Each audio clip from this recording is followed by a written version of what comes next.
Predict, pick, and prevail in your fantasy football leagues with Nick Giacobbe and Nick Cap.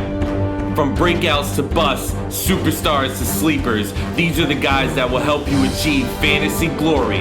This is the PrimeTime Fantasy Podcast. Welcome everybody to Season 2, Episode 61 of the PrimeTime Fantasy Podcast, where we give you our predictions, our picks, with hopes that you can prevail throughout the rest of Week 12 and the 2022 fantasy football season. I'm your host, Nick Giacobbe. Joining me is Nick Cap. Nick, we're recording Sunday night. It's about 8:30. The Sunday night football game just kicked off. How are we feeling at the end of Week 12? There's still a game left, but how are we feeling at this moment? You know when, like, the one league, the one game haunts you. Doesn't matter how well everything else went, right? Yep. Like, I'm going 4-1 this week. Had a beautiful Jets win from the greatest quarterback to ever live, Mike White. And I'm still harping on what will be my one loss, and I can't get over it. So should be better, but not as good. Well, if you want to, feel a little bit better, I watched USC last night dismantle Notre Dame, and Caleb Williams is going to win the Heisman. Then three of my fantasy teams two of my leagues I'm out, but three teams I needed to are going to win. But my Seahawks lost in a pretty bad fashion, so I'm miserable. But anyway, we'll talk about all of that on this show.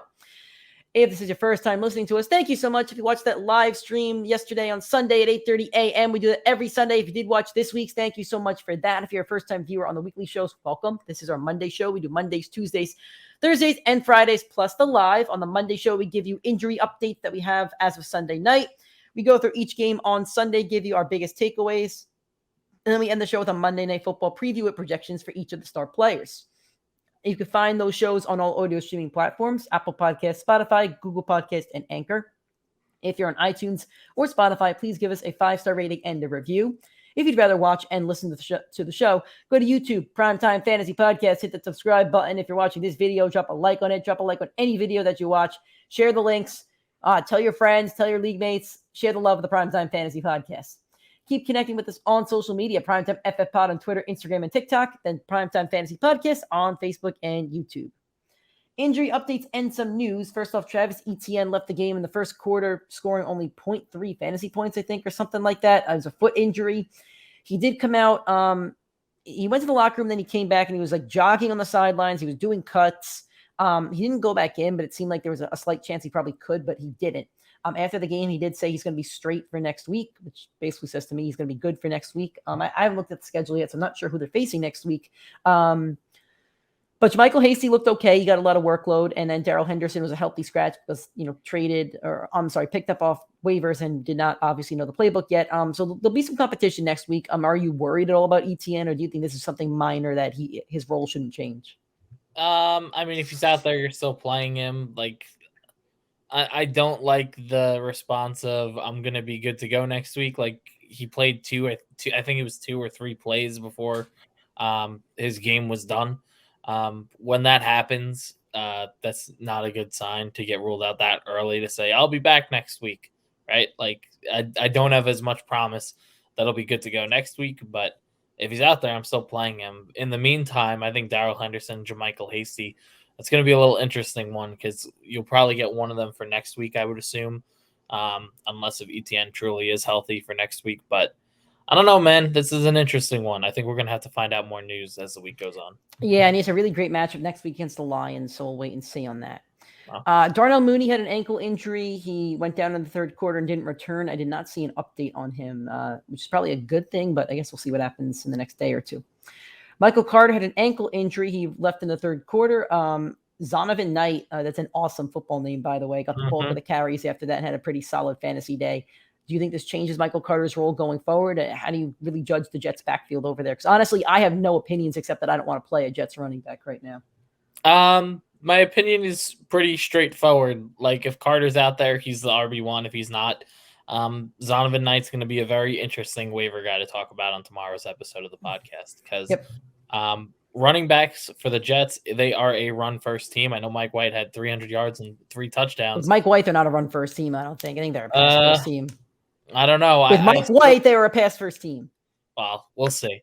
I think the heart of that offense when they're going up against Buffalo and Miami is run the damn ball, manage the game, not Mike White. Let's just go dismantle this terrible Bears team. Like, the Jets proved that they're a real team. Real teams do that. I think they're run first, and run first teams, you need like whoever the running back is, they have to be rostered. So it'll be an interesting episode tomorrow. I want more news on Carter though. Yep. Elijah Mitchell had a knee injury, left the game in the fourth quarter. Kyle Shanahan, it's a possible MCL sprain, not as serious as the one that he suffered in week 1, but it is still an MCL sprain. Christian McCaffrey was also dealing with something with his knee, but it wasn't serious enough to pull him out of the game. So just something to monitor over the next few days. It'd be nice if they had Jeff Wilson, but he's killing it over in Miami, so they don't have another running back. And lastly, Allen Robinson with a foot injury is out for the rest of the season and needs surgery. I don't want to say much about this because I have a note for the Rams that I'll speak about, but yeah, drop him. That's it. He's droppable. Yep. Drop him right now. That's it. He's That's gone. the end of it. All right. Weekend wrap. Going to go through each game on Sunday. We're not going to do the Thursday games. Probably should have, but anyway. We're going to go through all the games on Sunday. We have notes on them. We'll tell you what our biggest takeaways from each game. So first off, Tampa Bay Bucks versus the Cleveland Browns. Big win for those Brownies, man. What was your biggest fantasy takeaway from this one, though? I got a bunch. So I'll go with I like that third point you have there. I think we should mention that, but you can take whichever point you want. Yeah, I mean, I'll go with the third point first. Godwin, like this was his first game really as, the guy. The first time all year I think we've talked about Godwin in like a great light because I don't think we've really seen Godwin. I think the Seattle game, I think he had 8 receptions, 80 yards, and a touchdown. So that was the first game that I think he kind of got back. And in this game, obviously, it was the explosion. I think he had 14 targets in this game. Like he really dominated the entire way. He was seeing a ton of workload, and so did Evans. I mean, he had 9 targets. He couldn't. Brady and him, for some reason, they have not been able to connect on the deep ball since like week 3 or week 4. Even though Brady looks for him, he's just not hitting that throw that he's so used to. But yeah, man, I mean, Godwin, I mean, you should be very grateful if you got to steal him in the 8th, 9th, 10th, 11th round, wherever you got him in your drafts. We all knew once he was healthy. Yeah, me too. We all knew once he was healthy, like he was going to be a steal. And he came back week 2 or week 3, and he was pretty much there the rest of the season. And now he's finally looking like the Chris Godwin of 2 years ago. That was just the absolute league crusher. Not even a league winner, league crusher. Like absolute monster. I think he's going to be very good down the rest of the stretch. So one of my big takeaways I have here is that Tom Brady had a really nice game. He had 18 fantasy points in his last 4 games. He has over 15 in all 4 of them. This is an ESPN standard scoring leagues. So Tom Brady seemed back to form. However, the other note I have here is that they lost their tackle. I forget his first name, Tristan Wirfs. I don't know how serious the injury is. I think he got carted off, but yeah, if he's out for an extended period of time or the rest of the season, that's going to make Tom Brady's life pretty tough. It's going to make it tough for your skill positions, whether that's Rashad White, Leonard Fournette, Godwin, Evans. It's going to be really tough for all of them. So, that's something that I want to note at least. Anything else that you may want to note here? Obviously Cleveland, nothing to take away from it. Watson back as an entirely new ball game next week. Our Thursday show is going to be really interesting. Our Thursday show is usually a shorter one, and I'm sure it's not going to be super long, but we're going to have a lot to talk about regarding the Deshaun Watson return. Yeah. I think it's a Thursday Night Football, right? Isn't it? I'm not sure. Let me check. I thought it was a primetime game somewhere, whether it's Thursday or Monday. It definitely wasn't the Sunday night game. I think it's the Thursday NFL is so bizarre for this. No, it's not Thursday. Thursday's Bills Pats. I don't know why I thought it was prime. No, it's Sunday. It is Sunday. That's weird. Anyway, it's 1 o'clock. Then we'll talk about it a lot for next week. Anyway, any other takeaways you have from this one that you want to highlight? No, we can move on. Okay. Cincinnati Bengals versus the Tennessee Titans. I'm letting Nick go first because Nick loves talking the Bengals. I hate talking the Bengals. I didn't think the Bengals played well. Like I thought they played bad though. I mean, they held Derrick Henry to like the defense played well. The offense did not look good. They definitely need Jamar Chase back there. Like that was kind of my bigger takeaway. Like they were not the same dynamic, dominant team. Tyler Boyd, he's had better weeks. Like he did not look good. T. Higgins, he had 2 or 3 big catches, and he had a very solid fantasy day.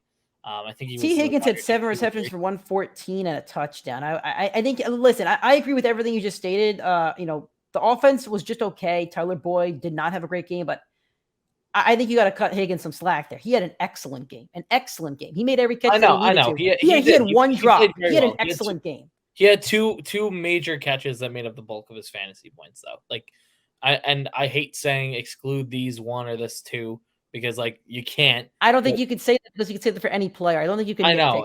I hate saying I'm it. going to go hard on you for this one. I don't think you can criticize Higgins at all for this. I don't want to criticize him. I have him on my team. He helped me get a dominant win this even week. Burrow, he had 270 and a touchdown. I mean, Pirine had a good game. I don't know. I mean, I think the Titans are a good defense. Like I thought the Bengals played well against a good defense, a good front seven. And I just don't see the same dominant Bengals without Jamar Chase. Like I'm not scared of the Bengals without Chase. Like I'm more like I'd be much more scared if I were walking into Cincinnati or hosting Cincinnati, knowing Jamar Chase was one of the receivers out there versus without him. I feel like they're much more containable. Like I don't think the Titans can run through them. Like they didn't shut them down, but they held their ground against them. I don't think they could do that as well with Jamar Chase out there. I think that's last year, right.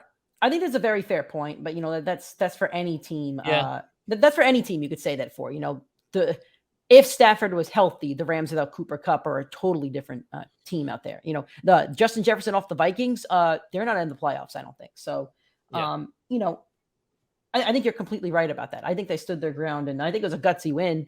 Tennessee's a good football team. I had Tennessee in my spread pool, actually, I think -1.5 or something like that, or +1.5, whatever it was. But I don't know if I'd pick. If you gave me money to bet, I don't know if I would have taken Tennessee, but I wouldn't have touched this game. I wouldn't have either bet.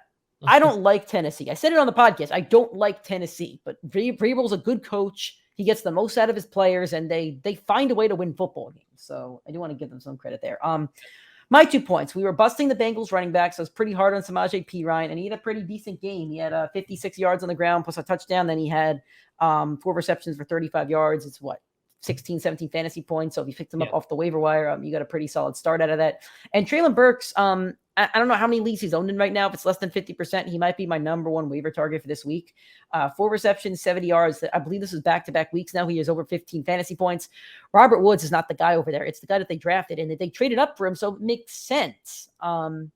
So do I think they're going to pass a ton? No. But do I think that he's rosterable and can help win you a championship? I do. I had to play Antonio Gibson in a league this week, and I don't know how many points he got me, but it wasn't a lot. So I think Treylon Burks can be a solid, waiver guy or a flex guy, going forward. Tennessee is going to be a fun team to watch this offseason because they need another receiver, and they definitely need a quarterback. So, but they drafted a quarterback too. So I'm saying, I don't know. This is why I don't want Seattle drafting a quarterback in the first round, because look at all the quarterbacks that went out this year. They're not. Anyway, that's a whole nother debate. Yeah. Houston Texans versus the Miami Dolphins. I have a bone to pick with one of these takes, so I'll let you go first. I let you go first every time. So. I got one thing, which I hate saying it's a concern because it shouldn't be, but this is not the first time, not even the Dolphins, but teams going up against the Texans. Texans get blown out. Sometimes the Lions, these bottom tier teams. And by the third quarter, the teams are pulling out their starters, and fantasy days look really bad in a game where your team looked dominant. Miami put up 30 points, I think, in the first half. And then they got shut out the second half, but they benched their starters by the fourth quarter. So no one had a good fantasy day, even though everybody played phenomenal football for a half. So obviously you're not benching Tua, Tyreek, and Waddle because you're never going to predict 30 points benched by the fourth quarter. But that was just annoying, man. Tyreek Hill was on pace for 200 yards at one point in this game, and they just took the foot off the pedal because there was no need for them. Right, they had to. So my big takeaway coincides with yours. If the Texans aren't scoring points, if they're not moving down the field, Dameon Pierce is useless. He's going to hit your bench. Back-to-back weeks with under 5 fantasy points. Before that, 12, 13, 14, 15. Since his bye week, he hasn't gone over 15 fantasy points. And he's got some tough defenses coming up. He's facing Cleveland, who just held Rachaad White to I don't think Rachaad White scored a touchdown. I think he was under 10 fantasy points or maybe at 12. Dallas is a nightmare matchup. Kansas City's defense is starting to hit their stride a little bit. Tennessee's excellent. And then there's Jacksonville for the championship, but that's you limp into the championship if Dameon Pierce is your running back too. If you have a third running back, I think I'd rather play Latavius Murray the next few weeks than Dameon Pierce if you have Latavius Murray. I'm in a situation where my bench has Latavius Murray and Isaiah Pacheco, and I think I'm putting Dameon Pierce on the bench. So it's a worry. It really is a worry. His usage is going down. And he didn't even get the goal line work today. Dare Ungabawale got the goal line work when they were down 25 points, and they can't give the rookie a touchdown. Just at least pad his stats a little bit. So that's all very worrisome to me for a player that we really liked. But again, Houston sucks. There's a reason I bet the Bears to win more games than them this year because Houston's terrible. They're terrible. All right, Chicago Bears versus the New York Jets. You could speak first. I mean, there's a lot to talk about. I mean, well, first, let me give breaking news because they did just announce Darnell Mooney likely out with a season-ending injury. They'll have tests tomorrow to confirm it, but so I did not. Season-ending ankle injury is what it looks like here, for Mooney. So that sucks for him. So already see that. Jets are legit. They're a real football team. We've known that for weeks now. If this didn't confirm it, I don't know what will. Mike White, real quarterback. Receivers, Elijah Moore, I think his best game of the year. Garrett Wilson, one of his 2 or 3 best games of the year, if not his number 1. Yeah, I don't have much more to say. 31-10 at home. We love it, baby. So first off, I think Mike White's an okay waiver ad going forward if he's going to be the starter. Next week they have the Vikings, bad defense. Then they have the Bills. You're not playing against the Bills. Then the Lions. Then the Jaguars. These are your playoffs. Your playoffs are Lions, Jaguars, and the Shithawks. So I'm just saying Mike White's a decent waiver ad, especially if you're in a deeper league. Like I have Kyler Murray in a league, and I think I might pick up Mike White because Kyler's playoff schedule is pretty messy. So yeah. I have a league where it's 0.05 points for passing yard. I'm picking up Mike White in that league. Yeah. Because I think this is in his 3 or 4 starts. I'm pretty sure he's thrown 300 yards in all of them, right? Yards in all of them. Like he gets a lot of passing yards. Yeah. And the Zach Wilson situation is so interesting because I would have loved to see him in this game against a bad defense, but like, how do you bench Mike White now? And like, even Garrett Wilson came out after the game and said something along the lines of that he knew what he was doing, or if I forget the quote, I don't want to misquote him. And then somebody on the defense, I think it was Sauce, might have said it was the first time they got to breathe in weeks because they knew they wouldn't be out there soon. All signs point to Mike White starting the rest of the season. Now, here's my one critique on Mike White. And this isn't a critique on him. It's a critique on the receivers. He threw the ball, I believe, to 10 different players. I think I'm correct about that. Mm-hmm. That's a problem if you're playing a Jets receiver because if he's going to spread the ball around, nothing wrong with him doing that, but it's wrong if you're playing a Jets receiver because then the production isn't guaranteed. I think Garrett Wilson is kind of safe for now. The rest of them, though, I don't think you could play on a week-to-week basis. But for now, I would say Garrett Wilson is a kind of safe play at least. Do you think Elijah Moore should be rostered? He's going to be an interesting waiver talk tomorrow. I think all these Jets players. I think we need to have a would you rather say. Would I rather have Latavius Murray or Elijah Moore? Latavius Murray. Would I rather have?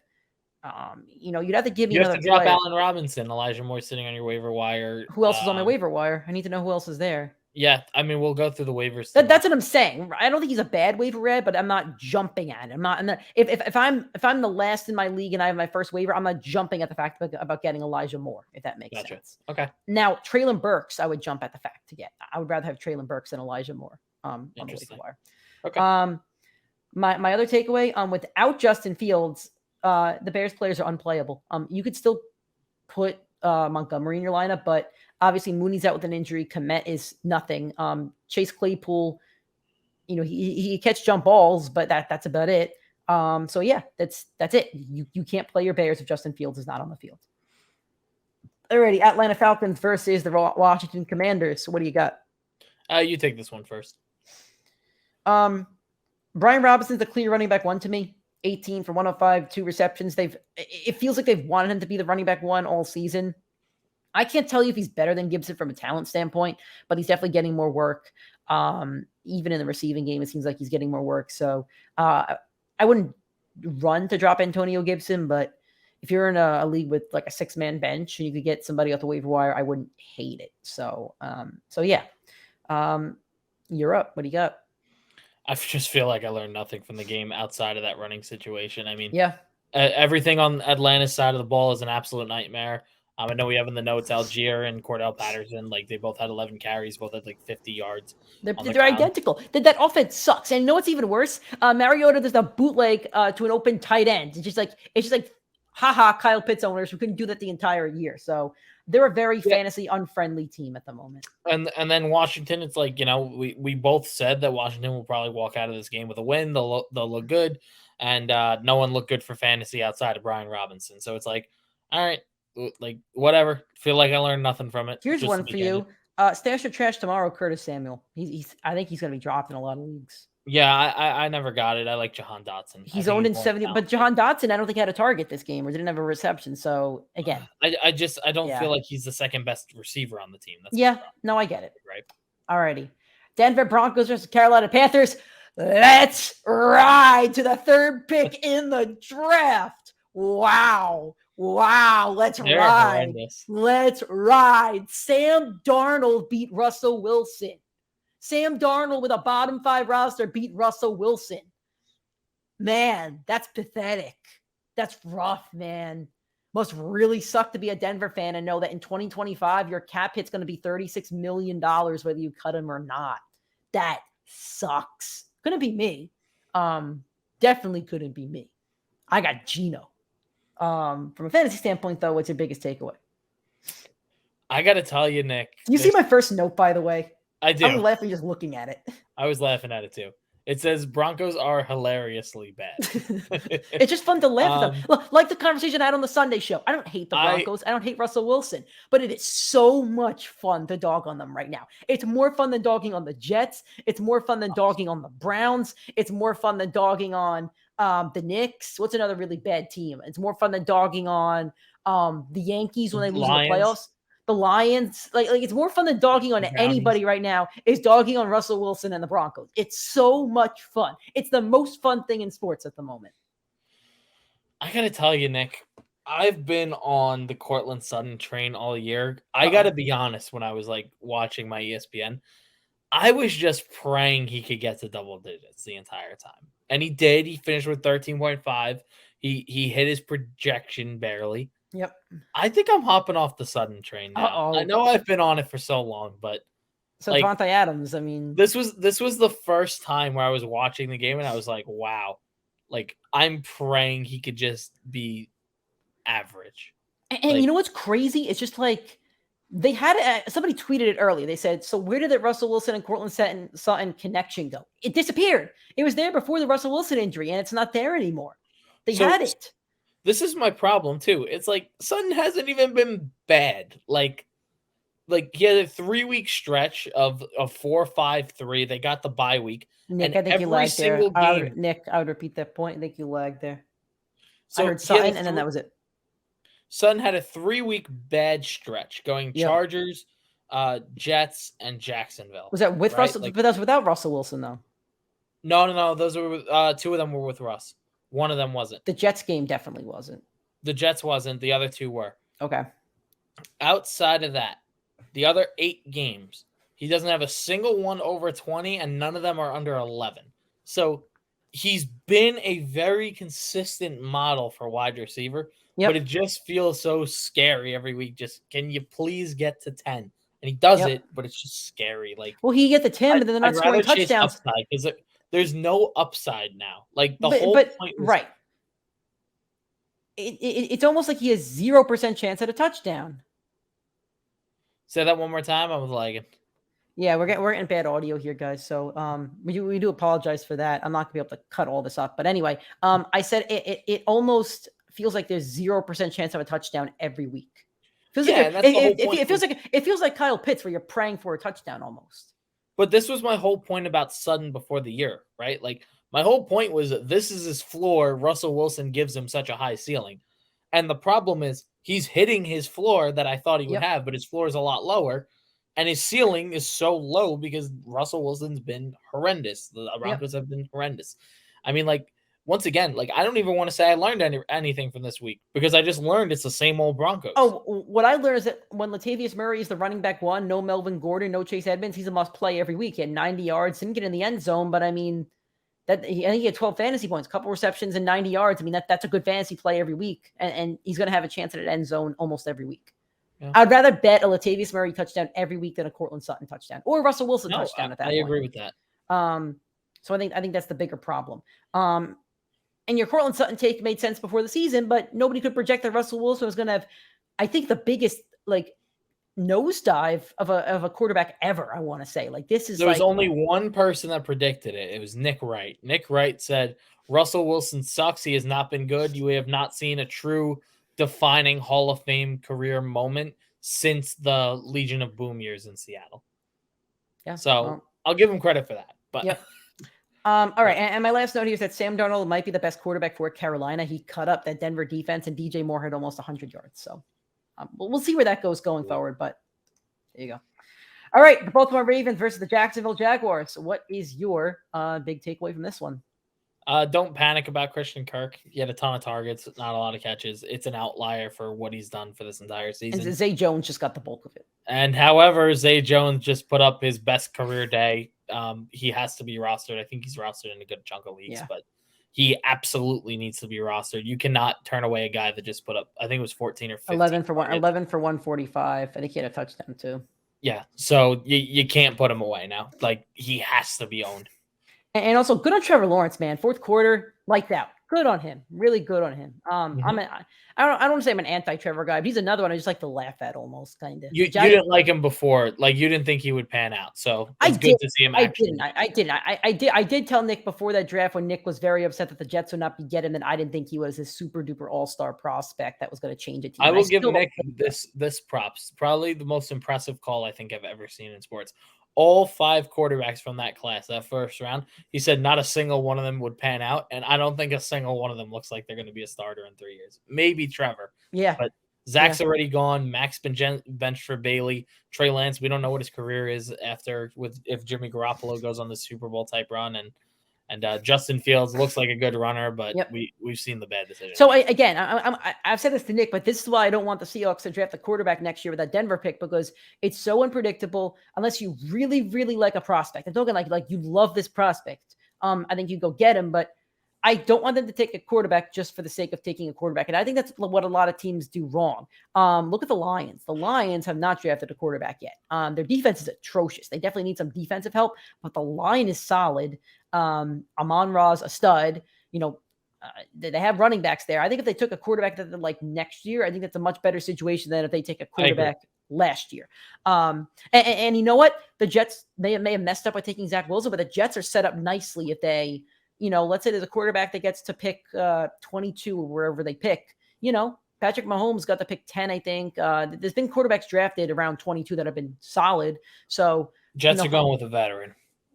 They got probably, but again, in any of these next few drafts, they're going to have to draft somebody, I think. I mean, Dak Prescott, 4th round. Russell Wilson, 3rd round. I'm just saying, find a guy you like and take a shot on him, but don't draft the quarterback just for the sake of it, because, then you throw them into the fire and they never succeed. So anyway, that's my little spiel. My big takeaway from the Ravens and Jaguars is that Lamar Jackson is the running back 1. And my other takeaway is that the Ravens are one of the worst teams for fantasy football. They don't have stars. You can't play wide receivers. You clearly can't play running backs. So you're playing Lamar Jackson and Mark Andrews. It's basically like playing the Chiefs. The Chiefs are not fantasy friendly. Pacheco, Juju are playable, but this is not a fantasy friendly team. And I think we got to kind of realize that. All righty, moving on to the 4:00 games. The Los Angeles Chargers versus the Arizona Cardinals. You know what? Props to Herbert, man. He won a football game. He did. Congrats. Let's see if he gets into the playoffs or wins a playoff game this year. But he was spectacular down the stretch. I think he had like 18 straight passes or something. And some of them are dumped offs to Eckler that Arizona literally couldn't stop. He made a lot of big 3rd down conversions. He did. It was the same play to Eckler on the left side. And they couldn't stop it. They couldn't stop it. It was Madden. It was me playing Nick and Madden, basically. So anyway, props to Herbert for that. I do like to ring him around a little bit. So what was your big takeaway from this one? I think every single Charger is going to be an interesting player. I mean, every single skill position guy had a good day. I don't think anyone had a great day at any of them. But I mean, like, I don't know how when Mike Williams is back, you can bench Joshua Palmer. Like, DeAndre Carter is the wide receiver 3, just put up a solid day. Joshua Palmer, even with Williams and Keenan Allen, who have both struggled with injuries, left for multiple drives, like get a lot of rest during the game, has been consistently good. Like, I think they're going to be such an interesting team because there's a lot of talent in that receiving room. And it feels like when all of them are out there, they're all delivering for fantasy. This isn't the first week where this has happened. I think you're just going to have to keep rolling with these guys. And you're not going to get monster games, but it's kind of like you have 3 Tyler Lockett's with Williams, Carter, and Palmer, because all 3 of them, not this year's Tyler Lockett, 2 years ago, where it's like there's just so much upside to playing them because Herbert hit so many of these 20, 30-yard bomb passes. And as you like to quote Emmanuel Acho, Mr. Instagram quarterback, no, he's a real quarterback, and that's a real football. He's a real quarterback. It's a real receiving core around him. He's a real quarterback, but to me, he's just Phillip Rivers or Matt Stafford. He's a stat sheet stuffer. Stats are gonna look. He's a stat sheet stuffer. He doesn't win football games. I'm sticking to this. Eli Manning's gonna get into the Hall of Fame because he lucked into 2 Super Bowls, has ridiculous stats, and also a lot of picks. Matt Stafford, if he didn't fumble the bag this year, he could have been a Hall of Famer. No, I didn't think he was a Hall of Famer. If Phillip Rivers wins 1 ring, he's in the Hall of Fame. I think he was never a top 5 quarterback. Hate. I'm not even getting hate. I think he gets unnecessary love. Why is that? Because people have ranked him in their top 3 or 4 consistently for the past 2 years or so, and he hasn't won a playoff game. I don't remember. And this is not a big win to me. Arizona's not a good football team. I can't name you one big win he has in his career. Not a Sunday Night Football game, not one they had to get in the playoffs. I can't name a big win that he has in his career. As much as I like to crap on Russell Wilson, I could give you big wins. He outdueled Patrick Mahomes in the one time they've ever played against each other. And maybe it's because I'm a Seahawks fan. I remember that. But like the game was like 40-38 and he outdueled Mahomes with Doug Baldwin as his wide receiver 1. So I'm just saying, like, I'm waiting for him to have that big win, and he hasn't yet. To me, he's Phillip Rivers, Matt Stafford, Tony Romo. I feel like it's kind of fair, but it's also like, well, let's look at his let's just look at his 3 biggest games this year, right? Like this game-winning drive, you said it, I think he had 18 consecutive completions. Like, monster game, converts a big 2-point conversion to win the game. Last week, goes 64 yards, takes 5 minutes off the clock, scores a touchdown to take the lead against Kansas City in primetime, and Patrick Mahomes with a minute left is like giving him 8 minutes on the clock, right? Yeah. And his other big game this year, Patrick Mahomes again, and Gerald Everett half-assed ran a route, and they turned it to a 99-yard pick 6 on the red zone, which you could blame on Herbert. A lot of people were blaming it on Everett. Whatever you want. It was one play that turned the entire game where Herbert was going to go halfway through the 4th with a 10-point lead. So yeah, he delivers. The rest of the team doesn't so much, but yeah. I mean, just to be a little fair. Right. Some other fantasy takeaways I have here. James Conner's best game of the season. That's what we predicted. Chargers defense is horrible against running backs. Marquise Brown in his first game back was pretty decent. 6 receptions for 45 yards. I think he was on a snap count, so not bad. Cardinals offense is going to be healthy and ready to go coming out of their week 13 bye. But they have some tough defenses, man. I believe they have Tampa. Who else do they have? Is the Chargers? This is Denver. They have the Patriots, they have Tampa, they have the Broncos, who didn't look good today, and the 49ers. That's 4 of their 5 games. And then the Falcons. But yeah, that's rough. Okay. Rams at the Chiefs. This should be a quick one. You could go first. No, I like your take. Go for it. Every Ram should be dropped. Cooper Kupp is the only one that I'd even slightly consider, but I don't think Stafford's coming back this season. Allen Robinson's gone. They have a 3rd-string quarterback in right now. The line has been replenished after losing Whitworth and other players. The defense, Ramsey looks like a shell of his former self. Aaron Donald hasn't been the dominant player that we've seen him be, but he will be against Seattle. I'm sure of it. They lost Von Miller. I totally forgot that Bobby Wagner existed until today. I haven't heard. Have you heard anything about Bobby Wagner this season? I've heard nothing. No. Am I biased that people talked about Bobby Wagner last year, the year before? Am I just being biased here? Because I thought he was a name people consistently talked about as a defensive player. I could be wrong here. No, you're spot on. I don't know what he's done this year. I haven't seen anything. Nothing. Maybe it's because the Rams are terrible, but I've seen nothing. And Ramsey is getting dunked on every other play at this point. So, I don't see the Rams going on a run here. So, if they shut Stafford down, Kupp's definitely cuttable, but everybody else to me is cuttable at the moment. You shouldn't play a running back, shouldn't play a receiver. There's nothing. There's nothing right now from the Rams in an offense that I think before the season you wanted a piece of that offense, and right now, ending the year, they don't have a 1st-round pick. I don't know if they have a 1st-round pick next year, but I mean, yeesh. Yeah, I mean, you're spot on with that. Kansas City, we learned nothing about because it's hard to take anything away from this game.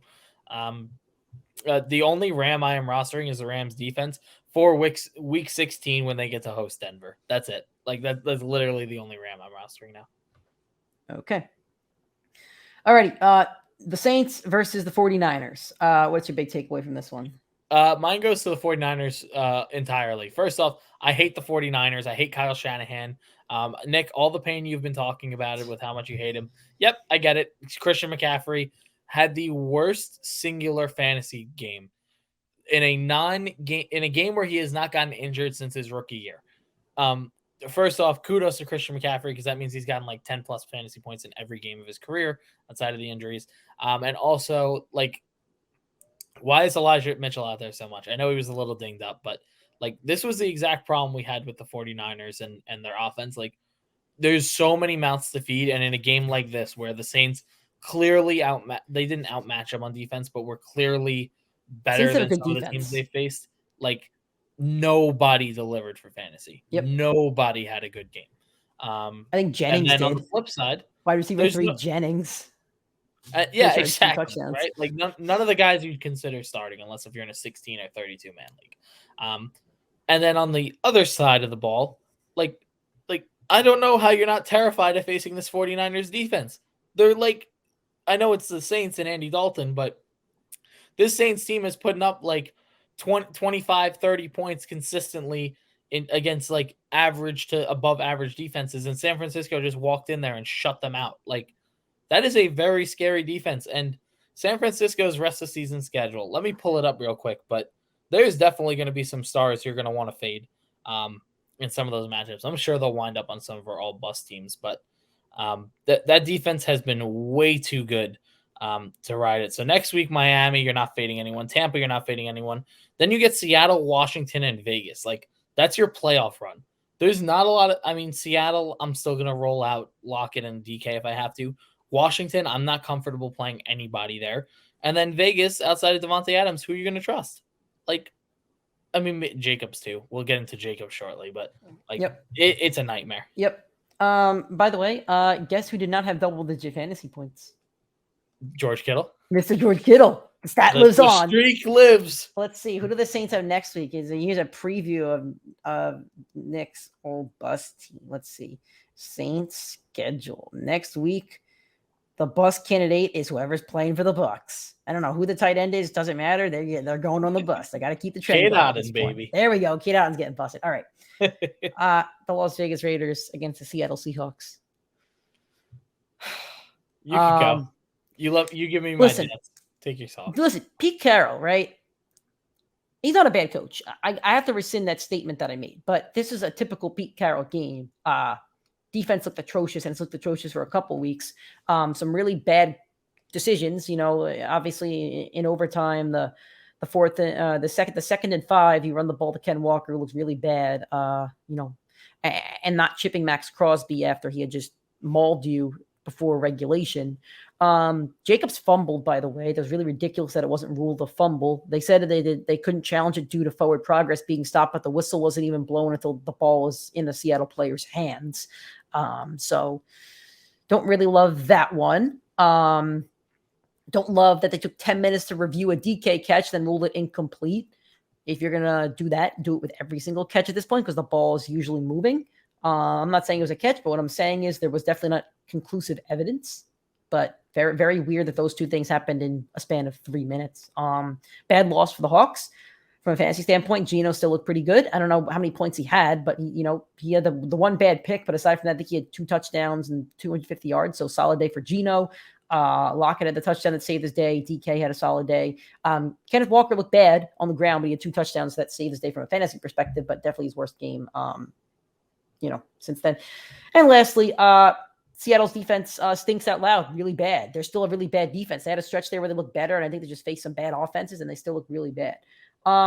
You could talk about the other point, but I'll give my take on that after. So, yeah.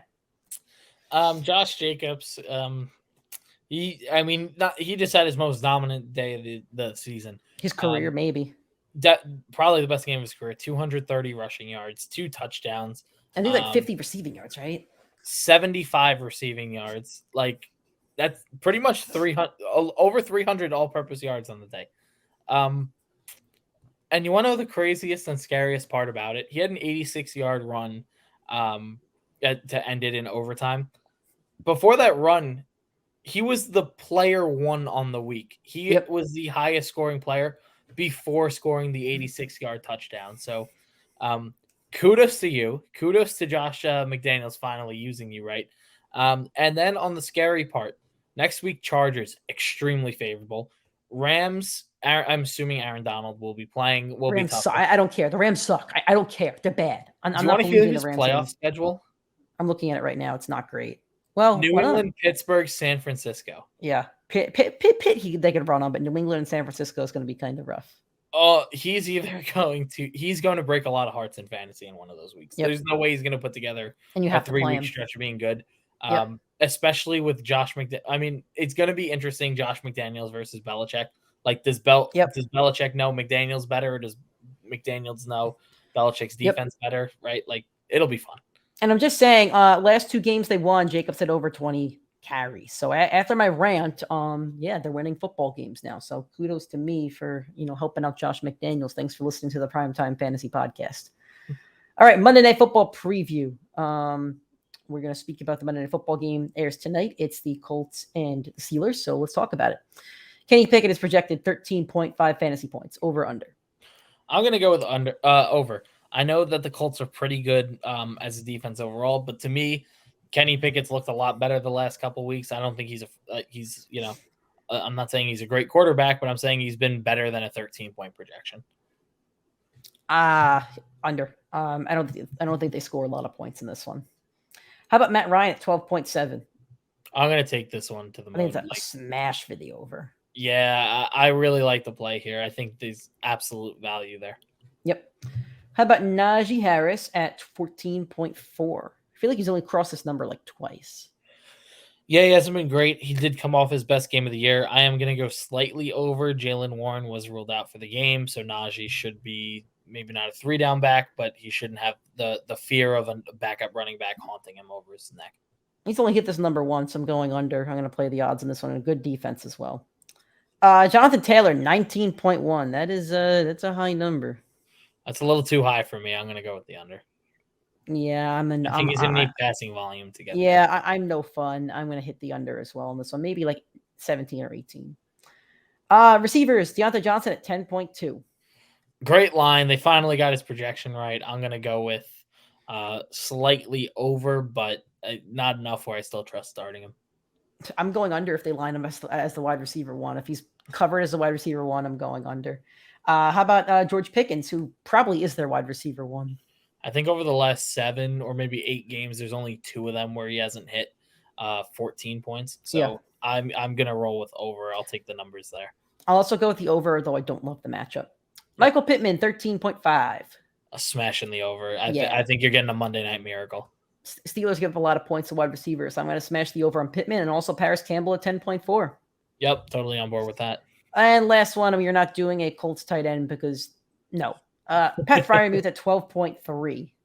I love his guaranteed workload. It's enough for me to say he's going to go over. That's a little too high for me for a tight end. If he doesn't score a touchdown, he doesn't go over. He scores a touchdown, he's got a chance, but I will hit the under on that one. Okay. Alrighty, that is our show. That is our first show, or the last show, week 12, I guess, and heading into week 13. If you enjoyed it and you're watching on YouTube, please hit that like button, hit that subscribe button, share that link with your friends. Listening on Apple Podcasts or Spotify, please give us a 5-star rating and a review. It would mean a lot to us. Please keep connecting with us on social media, Twitter, Instagram, and TikTok, PrimeTimeFFPod, and Facebook and YouTube, Primetime Fantasy Podcast. Thank you guys for listening. If you need a Monday Night Miracle, hope you get it and enjoy Monday Night Football.